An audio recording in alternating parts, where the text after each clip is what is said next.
সুরত এই যে দেখ রাহুলের বাবা দোকানে আছে বাকি তো দিবার চাইবই না যা কর না গে আমি তো ঘুমনি তুই কিছু কুছ না অবলি নু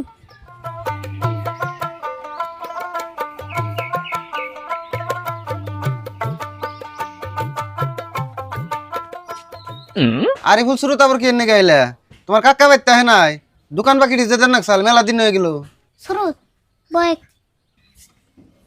বাকি তো দেন না বই আজকে কি শুনে যাই ব্যক্তি একসাথে দিন আমি না পাগল হইছি আগের বাকির টাকা না পাইতেই তোমাকে আবারও নতুন করে বাকি দিমু বাকি বেশি দিলে কাস্টমার আয়। কাস্টমার নাই এটা কোন কথা যেটিরে বাকি দেই প্রায় ব্যক্তি কাস্টমারই আয় দুদিন পর আর খোঁজ থাকে না।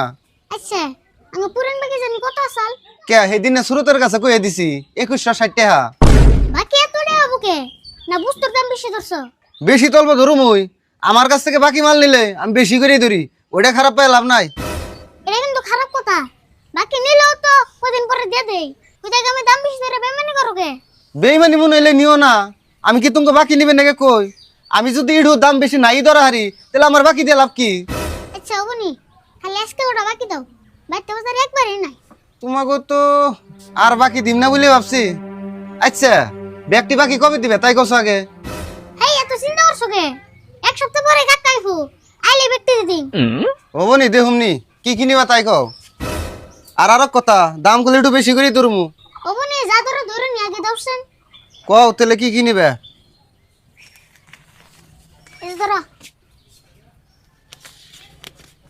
এনে যা যা লাগে আছে সব ডাবল ডাবল দাও আচ্ছা বুঝলাম না ডাবল ডাবল নিবে কে এত দে কি করবা। বেশি করে নে কাকাইতে আইতে লাগবে এডি ও বাবা আনতাছি আমি।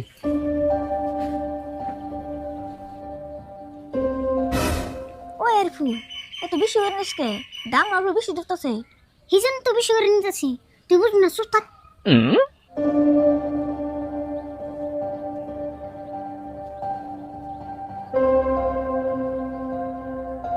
এই যে ধরো খারাও যা যা লেগে দিছে সবই ডাবল ডাবল দিছি পয়সা কিন্তু এক সপ্তাহ করে টাইম মতো দিও।